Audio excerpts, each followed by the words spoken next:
In the late 1990s in Marion, parents of River Valley School students questioned high cancer rates among graduates. The high school and middle school were built on a former Army depot site where students may have been exposed to more than 75 hazardous contaminants. The state health department did not dismiss the concerns, but insisted that there was no direct evidence the chemicals caused the cancer. 10 TV's Ashley Berry visited with survivors and, sadly, loved ones of those who lost their battle with cancer. These are just two Central Ohio families who more than a decade ago received devastating news, while some live to tell their story. My appointment was at 9 o'clock that morning. By 9 o'clock that night, I was sitting in the oncologist's living room being diagnosed with leukemia. Sadly, others did not. I think the thing I missed the most is the laughter. We first introduce you to the Kearns family. Samantha was born into the world 12 years ago. She was just 9 months old in this video with her dad, Darren. I was horrified to be here. I look forward to it. But I hope so. Darren Kearns died 2 months later, leaving behind his wife and child, and parents who saw their child die too soon. I said, why me? I don't smoke or drink, and I'm young, and I've got a new family.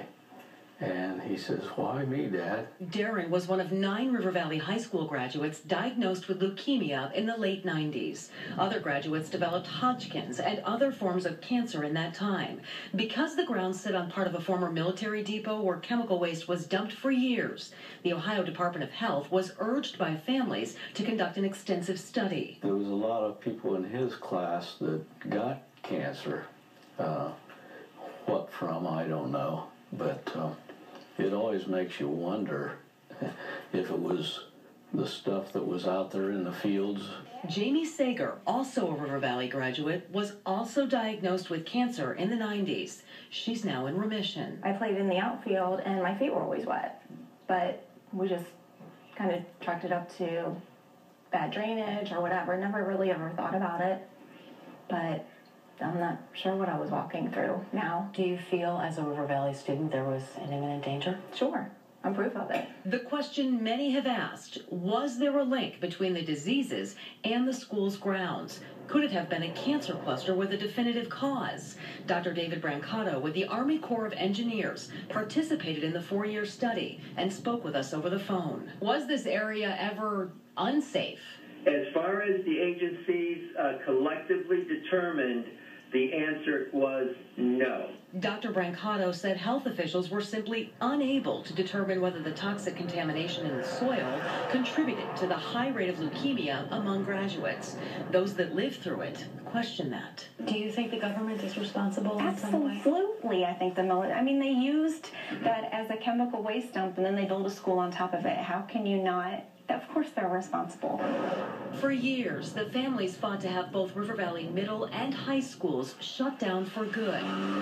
And in 2003, the district was relocated about 3 miles away. Still, the families question, did it happen too late? There's going to be up there looking out. Samantha says she wishes she could have known her dad. I'd probably tell him I love him and that I know everything's going to be okay without him.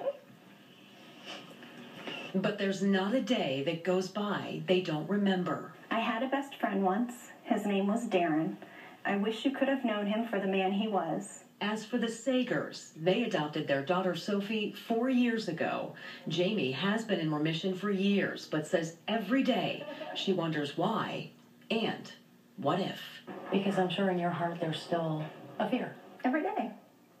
And you think about your daughter and your husband. I'm going to be here to see her graduate, get married, and I don't know. Reporting in Marion County, Ashley Berry, 10 TV News. Health officials say the old River Valley middle and high schools are now being used as private warehouse facilities. The grounds are tested for contaminants every 5 years. The next review is scheduled for May of next year.